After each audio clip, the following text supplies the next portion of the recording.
Subscribe करें और bell दबाएं ताकि कोई खबर रह न जाए। तवज्जो फरमाइए, हमारे प्रोग्राम का मकसद हरगिज़ किसी की दिल आजारी नहीं और हमारे स्टाइल से आपका या किसी इदारे का मुत्तफिक होना भी कतई जरूरी नहीं। कमजोर दिल वाले हजरात दूर रहें, सियासी कारकुन दिल थाम कर देखें, सियासतदान हजरात जरा फासला रखें वरना प्यार हो जाएगा। कहीं पे निगाहें कहीं पे निशाना, यही है भाई अंदाज हमारा, समझ तो गया होगा। रिमोट कंट्रोल बच्चों की पहुंच से दूर रखें और अगर तबीयत ज्यादा खराब हो जाए तो हमसे रुजू करें। ईमेल एड्रेस समझ तो गया होगा @mittu.com।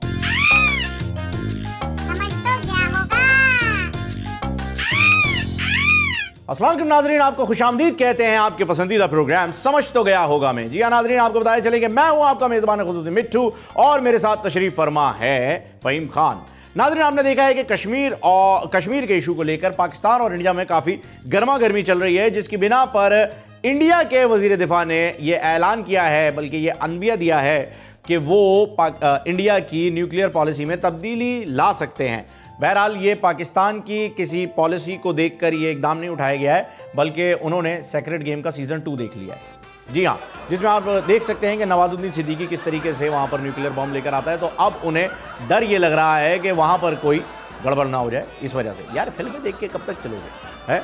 जो भी वाक़या होता है एक तो उसके ऊपर फिल्म बना देते हो। पुलवामा हुआ उसके ऊपर फिल्म बना दी, अब आर्टिकल 370 के ऊपर फिल्म बना रहे हो। भाईजान, कहानियों से आगे और भी चीज़ें हैं। हमें पता है आपकी एक फिल्म में शाहरुख खान ने कहा था कि अगर हैप्पी एंडिंग ना हो तो पिक्चर अभी बाकी है, लेकिन सर इंडिया की हैप्पी एंडिंग कभी नहीं हो सकती। समझ तो गया होगा।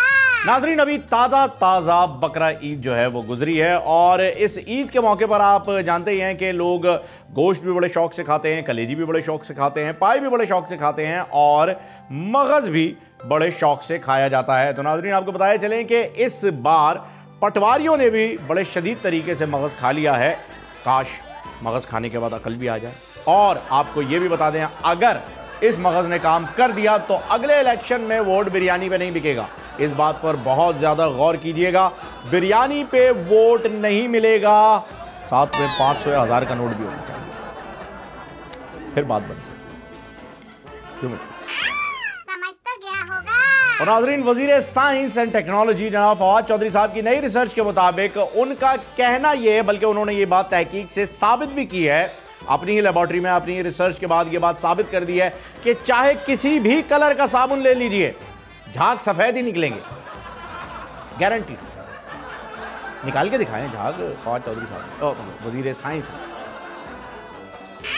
समझ तो गया होगा। अब ये अफवाह कौन फैला रहा है कि कैप्टन सफदर ने बिलावल भुट्टो को फोन किया और उनसे बहुत ही इजहार बरहमी किया है, नाराज हुए हैं और कहा है कि बीवी मेरी पकड़ी गई है, शोर तू क्यों मचा रहा है, चंद दिन से चैन का सांस ही लेने दे, कहकर फोन कट कर दिया। बात तो सही है, क्योंकि ये तो मैके भी नहीं जाती ना, इनके तो मैके में ही कैप्टन सफदर है। समझ तो गया होगा। नाज़रीन, कहते हैं कि इंसान जो बोता है वो ही काटता है। जेल में एक कैदी तड़प रहा था, रो रहा था, सिसक रहा था और गुस्से की हालत में, शिद्दत इतनी ज्यादा थी गुस्से की कि वो किसी को लानत दिए जा रहा था और बार बार कह रहा था, ओ लानत है तेरी शक्ल पे, ओ लानत है तेरी जिंदगी पे, ओ लानत है तेरे खानदान पे। दूसरा कैदी उठा, उसके कंधे पे हाथ रखा और उससे कहा, भाई ठीक है हम जेल में हैं, लेकिन इतनी क्या मतलब, क्या आधी रात को किसको आप लानते दे रहे हो उठ के, सब ठीक तो है? तो पहले कैदी ने बताया, जी मैं लानत उसे दे रहा हूं जिस बंदे ने ट्विटर ईजाद किया। ना वो ट्विटर बनाता, ना मेरी बेटी ट्विटर पे अकाउंट बनाती और ना मेरी पार्टी का बेड़ा गर्क होता। अब अगर किसी वाक़ये से मुमासलत इस चीज़ की होती है तो इत्तफाक़िया तौर पे हो सकती है, वरना ये तो एक फ़र्ज़ी और ख़याली वाक़या है ना? ना मियाँ साहब ने। समझ तो गया होगा। और नाज़रीन, आपको एक दिलचस्प वाक़या बताएं मरियम नवाज साहिबा के जेल मुंतकिल होने के बाद। जी हाँ, जब वो जेल मुंतकिल हुई तो जेल में काफ़ी लोग थे जो कि उनसे मिलना चाह रहे थे।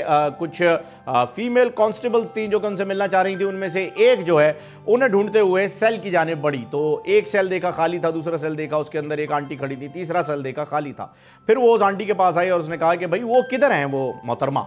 कौन मोहतरमा? मतलब वो जो आज आई हैं, वो एक मासूम सी निहत्ती लड़की जो है, जो रोक सको तो रोक लो वाली, वो किधर है? तो उन्होंने कहा, बड़े अफसुर्दा लहजे में आंटी ने बताया, वो मैं ही हूँ, अभी मुंह धोकर आई हूँ, जेल में मेकअप नहीं है। बस यार मेरा दिल भरा है यार। मतलब इमरान खान साहब इतना जुल्म, इतना उतना करें जितना खुद बर्दाश्त कर सके इमरान खान साहब। अच्छा खान साहब तो मेकअप करते भी नहीं। जिम, आप खुदा ना खास्ता कभी जेल गए आपको जिम की फैसिलिटी नहीं मिलेगी। समझ तो गया होगा। अब यह अफवाह कौन फैला रहा है कि साबिक भारतीय वजीर खारजा सुषमा स्वराज अमीर जमाते इस्लामी की कश्मीर के बारे में दहाड़ को बर्दाश्त ना करते हुए दिल का दौरा पड़ने से मर गई। वैसे सही बात तो यह है कि सही टाइम पे निकलनी, क्योंकि सुषमा स्वराज जो है वो कभी ये नहीं देख पाती कि कश्मीर पाकिस्तान का हिस्सा बन गया है, वो बर्दाश्त नहीं कर पाती। उस वक्त बड़ी जिल्लत के साथ मरती। इस वक्त जो है वो कम से कम ये सोच के मर गई कि हाँ ठीक है आर्टिकल A370 हट गया है, कुछ हो जाएगा, ये वो प्लान दिमाग। इस गलत फहमी में अगर चली गई तो जाने दो, की फर्क पैदा है यार, गलत फहमी थी ना। समझ तो गया होगा। और नाजरीन इस वक्त जेल में उस शख्स को ढूंढा जा रहा है जिसने वाईफाई कनेक्ट करके मरियम साहिबा को स्मार्टफोन पहुंचा दिया। जी हां, क्योंकि उन्होंने ट्वीट किया और उन्होंने जेल से ही ये ट्वीट किया है, इस बात की तस्दीक हो चुकी है। उन्होंने अपने वालिद मोहतरम की अमेरिका में अमेरिकी सदर के आंख में आंख डालकर मसला कश्मीर हल करवाने की फोटो जारी कर दी है। जी हां, आप भी देख सकते हैं, ये है वो तस्वीर जिसमें मरियम सफदर के मुताबिक, माफ कीजिएगा मरियम नवाज के मुताबिक नवाज शरीफ साहब अमरीकियों की आंख में आंख डालकर मसला कश्मीर हल कराने की बात कर रहे हैं। समझ तो गया होगा। नाजरीन अब आपको बताएंगे एक किस्सा कोकाफ की पहाड़ियों का। जी हां, ये वो पहाड़ है जहां पर कहा जाता है कि जिन्नात आबाद हैं, जहां पर कहा जाता है कि जादूगर लोग आबाद हैं, जहां कहा जाता है कि परियां भी बसती हैं। जी हां, यहीं पर एक बहुत बड़े जाने माने बुजुर्ग जो हैं वो एक दिन चहलकदमी कर रहे थे, पहाड़ों की तरफ बढ़ रहे थे कि उनके पीछे एक पाकिस्तानी सियासतदान लग गया। अब ये कौन सियासतदान है ये हम अभी नहीं बता सकते आपको, अगर खुद गैस करना हो तो कर लीजिएगा। बुजुर्ग ने पीछे मुड़कर देखा कि वो सियासतदान आ रहा है, तो उस सियासतदान से पूछा, बच्चा बता क्या चाहिए? तो सियासतदान ने कहा, जी कुछ इनायत हो जाए, मतलब कुछ भी थोड़ा बहुत कुछ हो जाए। तो बुजुर्ग ने पहाड़ की तरफ उंगली उठाई, पहाड़ सोने का हो गया। ये देखकर सियासतदान बहुत ज़्यादा चौंका, हैरत में आया, खुश भी हुआ और बुजुर्ग वहाँ से चले गए। फिर थोड़ी देर में बुजुर्ग ने पलट के देखा तो वही सियासतदान उनके पीछे आ रहा था। उन्होंने पूछा क्या चाहिए? तो उसने फरमाया, उस बंदे ने, सियासतदान ने, कि जी ये थोड़ा है। बुजुर्ग ने एक और पहाड़ की तरफ उंगली उठाई, वो भी सोने का हो गया। इसी तरीके से तीसरी और चौथी बार भी यही हुआ। बिलाखिर पांचवीं बार बुजुर्ग ने रुककर कहा कि बेटा आखिरी बार पूछ रहा हूँ क्या चाहिए, इसके बाद कुछ नहीं मिलेगा, बताओ। तो सियासतदान ने बड़े ही मुस्कुरा कर कहा, उंगली खप्पे। कौन था यार ये सियासतदान?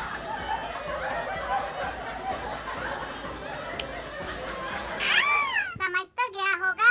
नाजरीन इस दुनिया में कई इकसाम के लोग पाए जाते हैं जिनमें बहुत सी मुख्तलिफ और डिफरेंट आदतें होती हैं। अब कुछ लोग होते हैं जो बैंकॉक भी फैमिली के साथ जाते हैं, जिसके लिए मिसाल दी जाती है कि जब आप रेस्टोरेंट जाएं तो टिफ़िन लेकर नहीं जाते। लेकिन कुछ लोग ऐसे भी होते हैं जो कि घर में बीवी होने के बावजूद बाहर जो है ठरकियों की तरह दूसरी खवातीन को देखते फिरते रहते हैं। आप बीप लगा सकते हैं इस वर्ड के ऊपर, लेकिन ये वर्ड अदब में शामिल है। अदब के अंदर ही लोग ठरकी का लफ्ज़ इस्तेमाल करते हैं। इसका कोई मुतबादिल है तो प्लीज़ बता दीजिएगा। बहरहाल उन लोगों की मिसाल ऐसी है कि गाड़ी गैरेज में खड़ा करके आप पब्लिक ट्रांसपोर्ट में वैगन में धक्के खाते हुए जाएं, सुधरना नहीं। समझ तो गया होगा। नाजरीन कितने अच्छे थे दिन, मेरे बचपन के दिन, हम सब के बचपन के दिन, जब हम स्कूल जाया करते थे और टीचर जो है उन्हें अलग अलग किस्म के बहाने बताया करते थे छुट्टी के। अब ऐसा ही एक वाकया मेरे बचपन का, स्कूल में मैं जब छुट्टी करके गया तो टीचर ने मुझसे पूछा कि भाई स्कूल क्यों नहीं आए? तो मैंने वही रिवायती बहाना किया जी कि मैं बीमार था इसलिए नहीं आया, सर में बहुत दर्द था, पेट में बहुत दर्द था। फिर टीचर ने कहा अच्छा ठीक है, फिर लाओ ज़रा कल की दवाई वाला पर्चा दिखाओ। तो मैंने उन्हें जवाब दिया, जी मैं तो दम कराया सी। हाँ जी आसी थे छूछा वाले सी। ऐसे हम बच जाते थे। बहरहाल एक दिन उन्हीं उस्ताद जी ने मुझसे पूछा कि बेटा बताओ तुम्हें सबसे ज़्यादा खुशी किस दिन होती है? तो मैं ज़रा शरीफ बच्चा था तो मैंने उन्हें शराफत वाले जवाब दे दिया कि सर जिस दिन आप बीमार होते हैं। कसम, रूह खुश हो जाती है, दिल बाग बाग हो जाता है, लबे शीरी सा हो जाता है, दिल लबे शीरी सा। आय हाय हाय, टीचर बीमार हो, अल्लाह दुनिया में ही दिखा देता है भाई, दुआएं लोगे तो ऐसा ही होगा। टीचर बीमार, फिर बड़ी पिटाई। समझ तो गया होगा। नाजरीन अक्सर लोग एक गलती कर देते, भाई औरत से उसकी उम्र और मर्द से उसकी सैलरी नहीं पूछनी चाहिए, लेकिन इसके बावजूद लोग यही पूछते रहते हैं, लड़की से उसकी उम्र, आदमी से उसकी सैलरी। ऐसा नहीं करना चाहिए। लेकिन अगर आप फिर भी जानना चाहते हैं कि लड़की की उम्र क्या है, तो उसका एक फार्मूला मैं आपको बता देता हूं, और ये वजीर साइंस एंड टेक्नोलॉजी ने नहीं बताया है, ये हमारी तरफ से आया है। ये मैं आपको बता रहा हूं कि लड़की को सिर्फ आंटी कहकर पुकार दें, वो खुद वहां से चिल्लाएगी, ओहो अभी तो मैं सिर्फ 25 साल की हूं, 25 साल में कोई आंटी नहीं होती है ये। लेकिन वो मीरा बाजी जैसी कोई खातून ना हो, वरना 16+ कह के आगे निकल जाएगी। समझ तो गया होगा। और नाजरीन, कहानी मैडी भाई जैसे हजरात की। जी हाँ, जिन्होंने पीटीआई को वोट दिया था वो बेचारे हर जगह फंसते फिर रहे हैं, और बिला वजह के भी, बिला वजह के भी। मैं ये नहीं कहता कि भाई आप जो है कसूर सिर्फ आपका ही है या आपकी पार्टी का है, आपकी पार्टी का कसूर नहीं है, आपका कसूर नहीं है, फिर भी आप बदनाम हो रहे हैं, और बद से बदनाम बुरा होता है, ये तो आप भी जानते हैं। जब भी बिजली बंद होती है, उनकी दुहाई है मैडी भाई जैसे हजरात की, कि जब भी बिजली बंद होती है सारे घर वाले मुझे घूरना शुरू कर देते हैं, क्योंकि वोट भी सिर्फ उन्होंने ही दिया था पीटीआई को। ओ भाई, क्या पहले बिजली नहीं जाती थी? पहले से ज़्यादा बिजली जाती थी, क्यों घूर रहे हो यार? बेचारे घबरा रहा है वो यार, यहाँ पे SMS कर रहा है, टेक्स्ट कर रहा है, व्हाट्सएप कर रहा है, बोला यार कुछ करें ना करें ऐसा।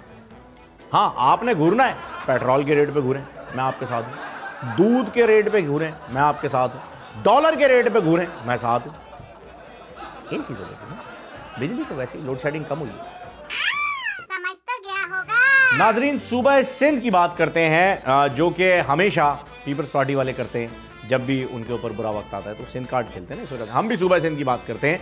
सूबा सिंध ने बड़े नशेब व फराज देखे हैं, बड़ी मतलब एक कदीम, एक बहुत ही पुरानी एक तारीख़ के साथ भी जो है वो सूबा सिंध का जो वास्ता है, जो वाबस्तगी है मोइंजोदड़ो हड़प्पा के हवाले से, वो भी जो है पूरी दुनिया में जानी और पहचानी जाती है। इसके साथ साथ एक और शख्सियत ऐसी है जो कि मोइंजोदड़ो हड़प्पा और तीसरी शख्सियत अगर आप उन्हें मिला ले तब जा कर के सिंध की तारीख़ कंप्लीट होती है, और वो है सैयद कायम अली शाह साहब, हमारे साबिक CM।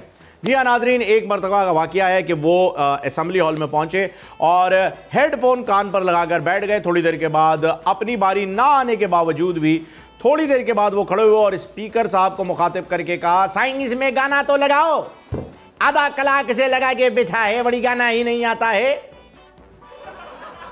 बेटो हम एक्सपेक्ट कर सकते हैं, शाह जी से हम ऐसी बात एक्सपेक्ट कर सकते हैं। तुम अभी आए हो ना, तुम्हें नहीं पता, हम पहले से देखें शाह जी से। Shah ji we love you.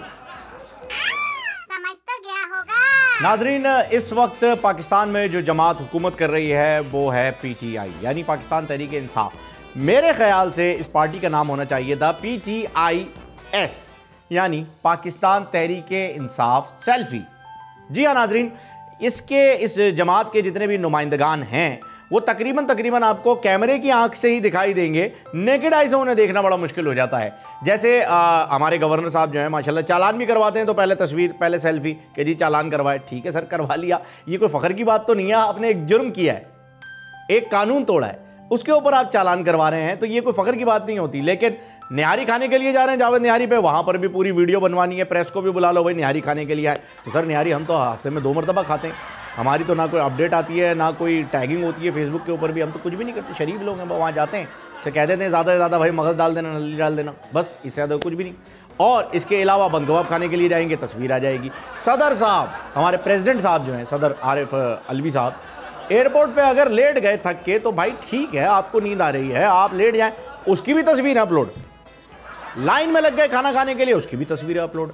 Faisal वाडवा साहब चाइनीज़ एम्बेसी को बचाने के लिए अपनी पिस्तौल और गार्ड लेके पहुंच गए, इंस्पेक्टर सिंगम बन के, उसके लिए भी सेल्फी। मेरे ख्याल में ये वो लोग हैं जो कि पहले देखते हैं CCTV कैमरा कहाँ लगा हुआ है, अच्छा इधर है, बस ठीक है, यहाँ खड़े हो जाए, ओके ओके ओके, आ रहा है ना, आ रहा है फुटेज। सर मतलब इतना इतना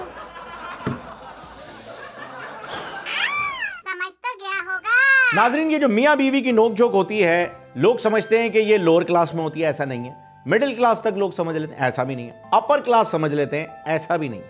ये हर इंसान के अंदर, ये हर मियाँ और हर बीवी के अंदर ये चीज़ मौजूद होती है कि उनमें नोकझोंक हो, एलिट क्लास में भी और सियासतदानों में भी। एक दिन कैप्टन सफदर साहब ने मरियम नवाज साहिबा पे बहुत गुस्सा कर दिया, बहुत ज़्यादा चीखे, बहुत चिल्लाए, हाँ, उन दिनों नवाज शरीफ साहब जेल में थे, जाहिर सी बात है, उनके सामने कहाँ चिल्ला।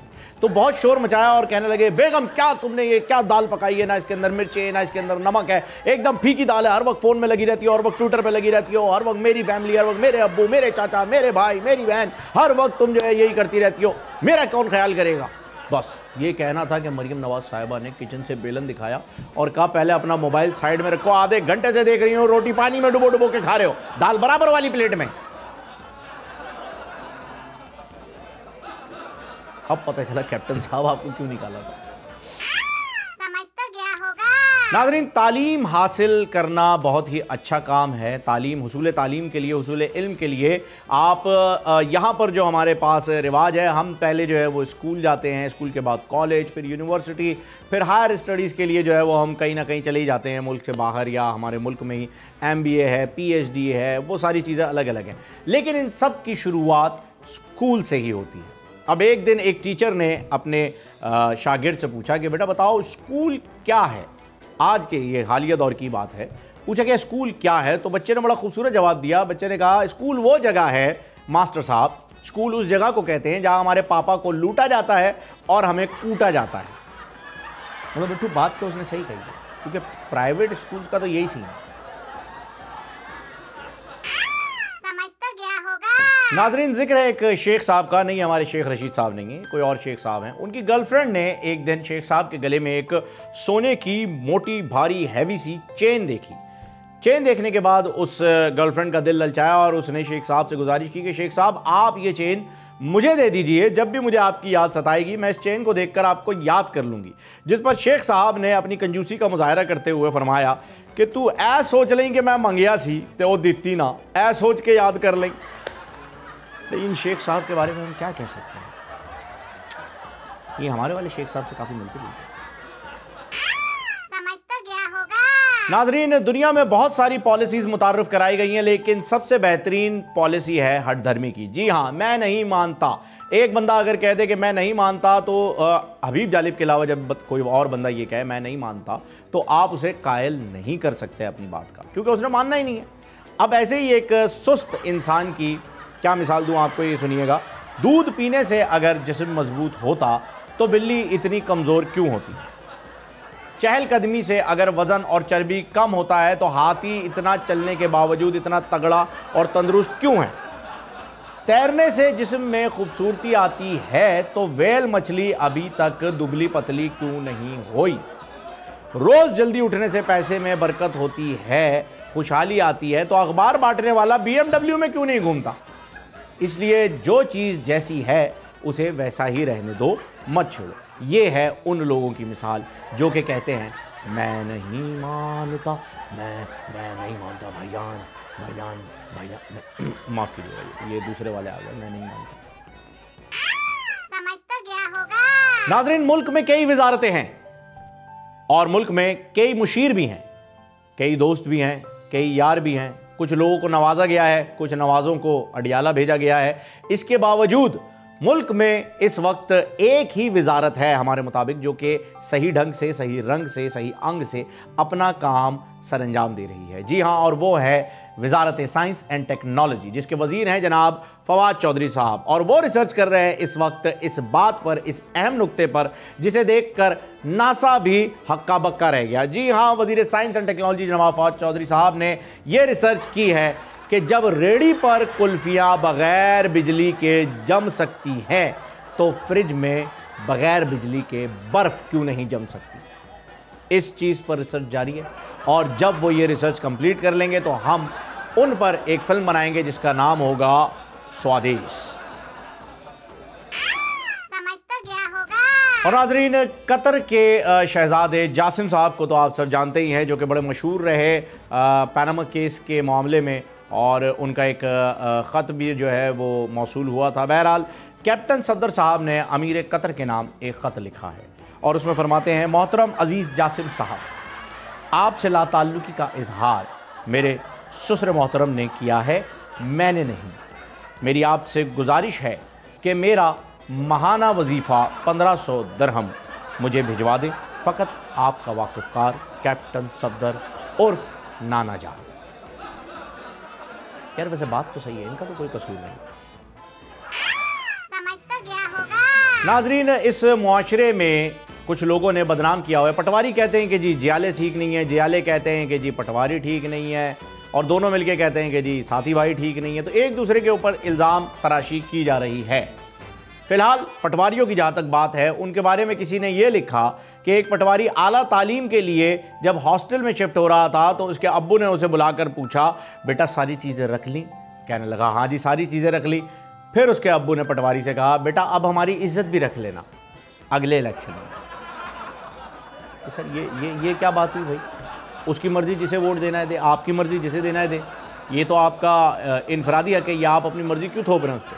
अगर आप लोग इस तरीके से हर पटवारी का माइंड चेंज करके उससे किसी और को वोट दिलवाएंगे तो हम जोक किस में बनाएंगे, है ना? समझ तो गया होगा। नाजरीन, 3 तरह की ऐसी मखलूक यहाँ पर मौजूद हैं जिनके बारे में कहा जाता है कि ये कुछ भी खा ले। पहली मखलूक जो कि ज़कात का पैसा भी खा जाती है, दूसरी मखलूक जो कि सदके का पैसा भी खा जाती है, और तीसरी मखलूक जो कि बकरा ईद वाले दिन भी चिकन खाती है।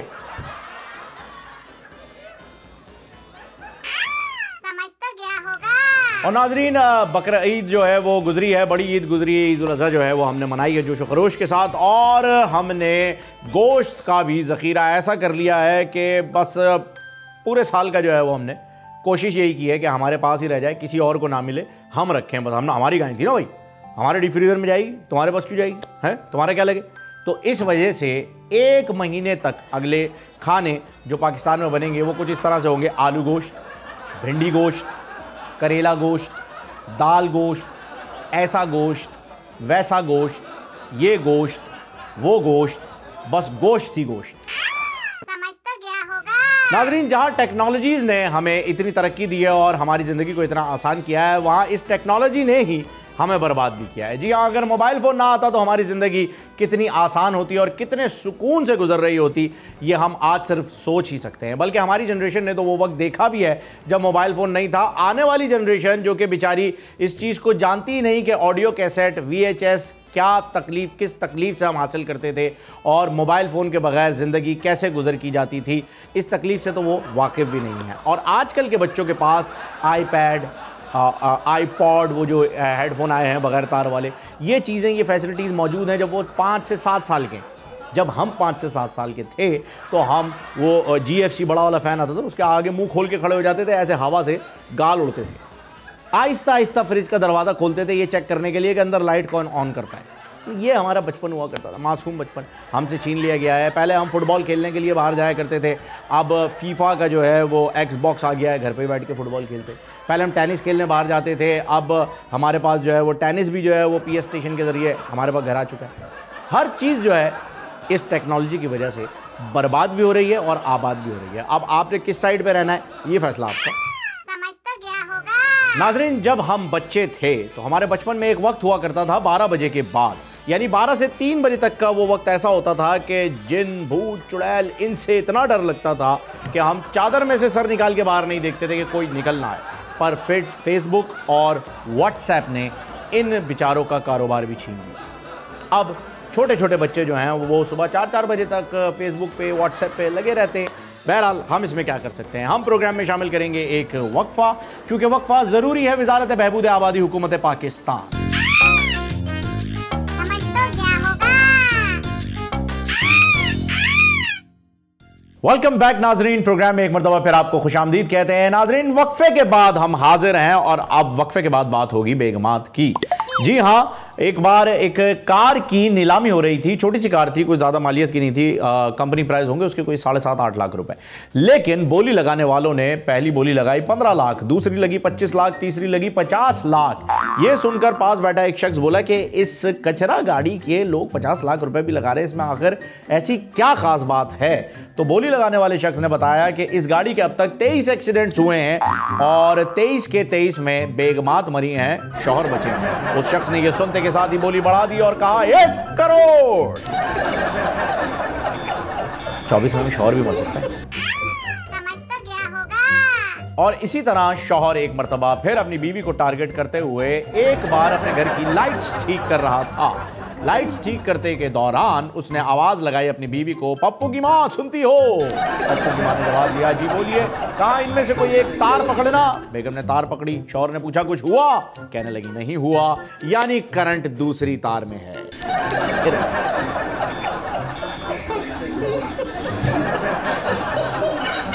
चलो बेटर लक नेक्स्ट टाइम। समझ तो गया होगा। तो नाजरीन, मेरे ख्यालों में छाई है एक सूरत मतवाली सी, नाजुक सी, शर्मीली सी, मासूम सी भोली भाली सी। रहती है वो दूर कहीं, अता पता मालूम नहीं। और जब उस लड़के को पता चल गया कि वो कहां रहती है, तो वो लड़का उस लड़की के पीछे हाथ धोकर पड़ गया। फिर क्या था, लड़की ने भी मुंह धो लिया और उसके बाद कहानी खत्म। मेकअप की दुनिया है भाई मेरे, अभी तो ब्यूटी पार्लर पर टैक्स लगाना जरूरी है। समझ तो गया होगा। और नाजरीन, वजीर साइंस एंड टेक्नोलॉजी जनाब फवाद चौधरी साहब की नई रिसर्च के मुताबिक अगर आप हैंड्स फ्री के जरिए गाना लगाकर खुद भी साथ साथ गाते हैं तो गोया मालूम होता है कि बड़े बड़े सिंगर्स की रूह आपके अंदर बस गई है। ऐसा होता है, कभी ट्राई करिए। दो ही जगह जहां पर आपको ऐसा महसूस होगा, एक तो हैंड्स फ्री लगा के गाना गाने से और दूसरा बाथरूम में बैठ के गाना गाने से। वो सराउंड होता है ना, खतरनाक वाला। समझ तो गया होगा। और नाजरीन, सिंध की बात करते हैं। हम सब के प्यारे जनाब कायम अली शाह साहब वड्डे साईं, उनको मुल्क की फिक्र खाए जा रही है। जी हाँ, उनका कहना है कि कायद आज़म मोहम्मद अली जिन्ना भी दुनिया में नहीं रहे, अल्लामा इकबाल साहब भी इंतकाल कर गए हैं और उनकी तबीयत भी आजकल नासाज रहती है। क्या बनेगा पाकिस्तान का? समझ तो गया होगा। और नाजरीन, इसी हफ्ते जो है वो ईद भी गुजरी है। तो ईद कुर्बा के चौथे दिन मेरे एक दोस्त जो हैं वो डॉक्टर के पास गए और तबीयत नासाज थी। डॉक्टर ने नब्ज चेक की और वो जो होता है वो कंटोप जो होता है वो लगाया जी, वो चेक किया पूरे प्रॉपर तरीके से, हाथ पकड़ा, नब्ज चेक करते रहे और फिर कहने लगे आप चावल, गोश्त, पिज़्ज़ा, बर्गर ये सारी चीज़ें खाना छोड़ दें। तो मेरे दोस्त ने कहा, सर पहले तो आप मेरा हाथ छोड़ दें, क्योंकि अगर आपकी बात पर अमल किया तो कहीं हम दुनिया ही ना छोड़ दें। तू देवदास है शरारती। समझ तो गया होगा। नाजरीन, एक बहुत ही पहुंचे हुए बाबा थे और आपको पता है कि हमारे इस सब कॉन्टिनेंट में बाबा कल्चर जो है वो बहुत ही आम है। तो उन बाबा के पास उनका एक प्यारा सा जो है वो मुरीद गया और उसने पूछा, बाबा जी एक बात बताएं, क्या ही बात हो अगर बाबा जी अगर बीवी खूबसूरत हो, हर बात मानने वाली हो, नेक हो, लड़ाई ना करने वाली हो, प्यार करने वाली हो, उसे क्या कहते हैं? बाबा जी ने एक गहरी सांस ली और कहा, बेटा इसे वहम कहते हैं। वहम, इस वहम को दूर करो, क्योंकि वहम का और शक का इलाज हकीम लुकमान के पास भी नहीं था। गल ते चंगी है सर, पर गल कोई ना। समझ तो गया होगा। नाजरीन, हालिया दिनों में एक बात सामने आई है जिसको आपके साथ शेयर करना चाहूंगा कि सुनने में आया है इंडिया में एक नहीं 4 मोदी हैं। जी हाँ, और वो कौन है वो भी आपको बता देते हैं। एक मोदी वो है जिसे इमरान खान साहब कॉल करते हैं और वो कॉल पिक नहीं करता। दूसरा मोदी वो है जिसे इलेक्शन जीतने पर इमरान खान साहब ने मुबारकबादी ट्वीट किया।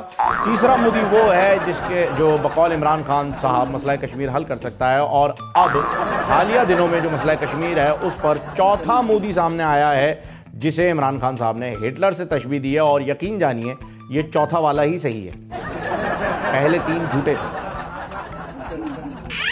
समझ तो गया होगा। नाज़रीन, आपने सुना ही होगा कि बेगानी शादी में अब्दुल्ला दीवाना, लेकिन ये मिसाल यहां पर ज्यादा फिट बैठती है कि एक नाकाम आशिक जब अपनी एक्स मंगेतर की शादी में पहुंचा तो लोगों ने दरियाफ्त किया, उसे देखा बड़ा सज धज कर आया हुआ था, दूल्हा बनकर आया हुआ था। जाहिर सी बात है भाई, मंगेतर भले एक्स है लेकिन आपको अपना मोजो भी तो बरकरार रखना है ना, इस वजह से बड़ा किटशिट में। तो लोगों ने पूछा क्या दूल्हा आप हैं? तो कहने लगा नहीं जी, मैं तो सेमीफाइनल में ही नॉकआउट हो गया था। मतलब यहाँ भी क्रिकेट, पॉलिटिक्स में भी क्रिकेट, हर जगह क्रिकेट है। पाकिस्तान में सिर्फ पाकिस्तानी टीम जो क्रिकेट खेलने के लिए जाती है बाहर, वहीं क्रिकेट नहीं है। ये एक है मसला है ये कुछ, मतलब हमें प्लेसमेंट का फ़र्क है। क्रिकेटर वहाँ हैं जहाँ नहीं होना चाहिए, वहाँ नहीं है जहाँ होना चाहिए, ये एक है। समझ तो गया होगा। नाजरीन, बात कर लेते हैं माचिस की, जो चिराग भी जलाती है और चिताएं भी। जी हाँ, आपको बताते चलें कि माचिस की तीली में अगर आप उसे बगौर देखें तो उसमें सर तो होता है लेकिन दिमाग नहीं होता। जरा सी रगड़ से भड़क उठती है और उस भड़कन की वजह से वो अपने वजूद को जलाकर निस्त नाबूद कर देती है। यकीन जानिए इस मिसाल का मरियम नवाज या नून लीग से बज़ाहिर बिलवास्ता कोई ताल्लुक नहीं, कोई ताल्लुक नहीं। ये सिर्फ और सिर्फ हमने माचिस की एग्जाम्पल दी। समझ तो गया होगा। और नाजरीन, वजीर साइंस जनाब फवाद चौधरी साहब की नई रिसर्च के मुताबिक उन्होंने एक मामला जो है वो यहाँ पर हल कर दिया है कि पाकिस्तान में शादियाँ लेट क्यों होती हैं। जी हाँ, पाकिस्तान में शादियाँ लेट होने की जहाँ दीगर वजूहात मौजूद हैं, वहाँ एक बहुत बड़ी वजह यह भी है कि आपकी कमेटी देर से निकलती है। वैसे सर ये सिर्फ शादी के लिए नहीं है, ये पाकिस्तान टूर के लिए भी है, ये बकरा ईद का हैवी भारी जानवर लाने के लिए भी है, ये शादी के लिए भी है, और यही नौकरी के बाद जब आपको ट्रीट देनी होती है उसके लिए भी है, सारे के सारे दोस्तों को रुकवाया जाता है, ये गाड़ी खरीदने के लिए भी है। यानी कमेटी जो है वो उतनी ही ज़रूरी है हमारी ज़िंदगी के लिए जितना कि ऑक्सीजन। ये सिर्फ और सिर्फ सब कॉन्टिनेंट की बात हो रही है और बिलखुसूस पाकिस्तान की। या हर शख्स इस वक्त कमेटी के चक्कर में, और वो इनडायरेक्टली बेचारा कर्जदार बैठा हुआ है। तो सर कर्ज उतारो, मुल्क संवारो। समझ तो गया होगा। नाज़रीन, हुकूमत में तो वज़ीर साइंस एंड टेक्नोलॉजी जनाब फवाद चौधरी साहब का कोई मुकाबला नहीं है, लेकिन ऑपोजिशन से उन्हें भारी टक्कर देने के लिए आ चुके हैं बिलावल भुट्टो जरदारी साहब। जी हां, हालिया बारिशों से सड़कें क्यों तालाब का मंजर पेश कर रही हैं, मकान क्यों टूट रहे हैं और क्यों लोग डूब रहे हैं, इस पर बिलावल भुट्टो जरदारी साहब का यह बयान सामने आया है। बारिश आता है तो पानी आता है, जब ज्यादा बारिश आता है तो ज्यादा पानी आता है।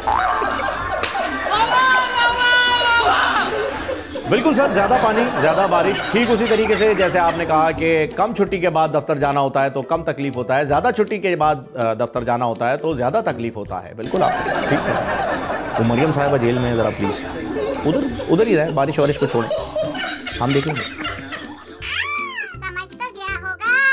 नाज़रीन, कहते हैं कि दौलत से खुशी नहीं खरीदी जा सकती, लेकिन कुछ लोगों का मानना यह है कि साइकिल पर रोने से बेहतर है कि आप BMW में बैठकर रोएं।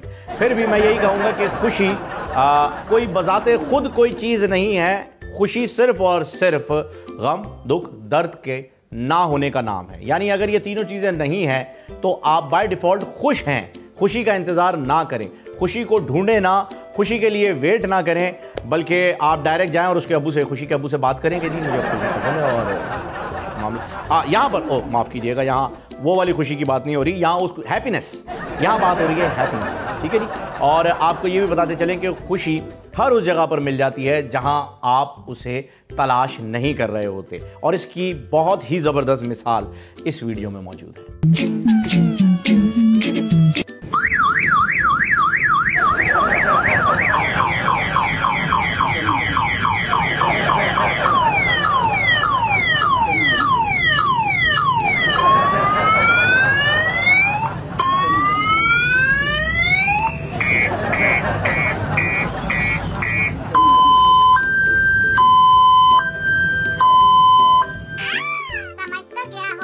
नाज़रीन, सियासत में कहा जाता है कि आपका कद और आपकी सेहत, ये सारी चीज़ें मायने नहीं रखती हैं। आप किस रंग के हैं, किस नस्ल के हैं, ये सारी चीज़ें मायने नहीं रखती। आप कौन सी ज़ुबान बोलते हैं, ये सारी चीज़ें भी मायने नहीं रखती।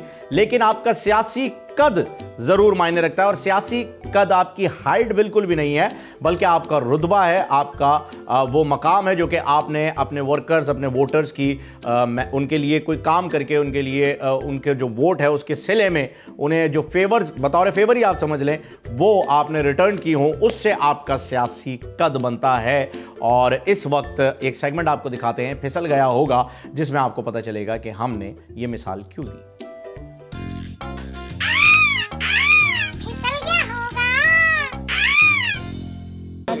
नजर आ रही हूँ मैं? No no no no. Okay, इधर कैमरा वालों को पुश, थोड़ा सा इधर आ जाए। ये ठीक है, ठीक है। We are upset and frustrated with our media. यहाँ रख दे माइक को, पकड़ ले अगर। माइक इधर आप खड़े हो जाए, रख दो। एक मिनट इस पे आए, एक मिनट इस पे आए ना। Please बस करो। ये ठीक है, इस पे ये ठीक, Please बस करो। ये मैच ठीक है। नहीं ये भी नहीं नहीं है, ये काफी बुलंद है, काफी बुलंद है। थोड़ा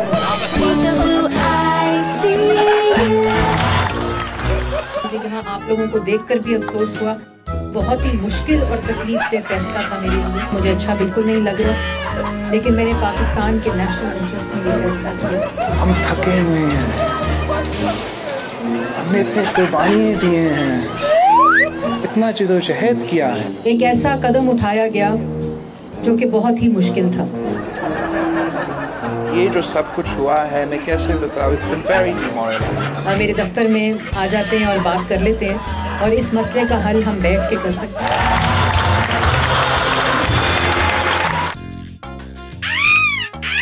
फिसल गया होगा। जी नाजरीन, तो नहीं मिठू, हम कुछ नहीं, हमारे प्रोग्राम का वक्त खत्म हो गया। नाजरीन, हमारे प्रोग्राम का वक्त आज का ख़त्म हो चुका है। इंशाल्लाह ताला आपसे अगले प्रोग्राम में मुलाकात होगी। तब तक के लिए मुझे और मिठू को इजाज़त दीजिएगा। अपना ख्याल रखिएगा। अल्लाह हाफिज़। नहीं मिठू, हमें कमेंट नहीं करना था, समझा? वो इंटरव्यू नहीं देती फिर यार। समझ तो गया होगा।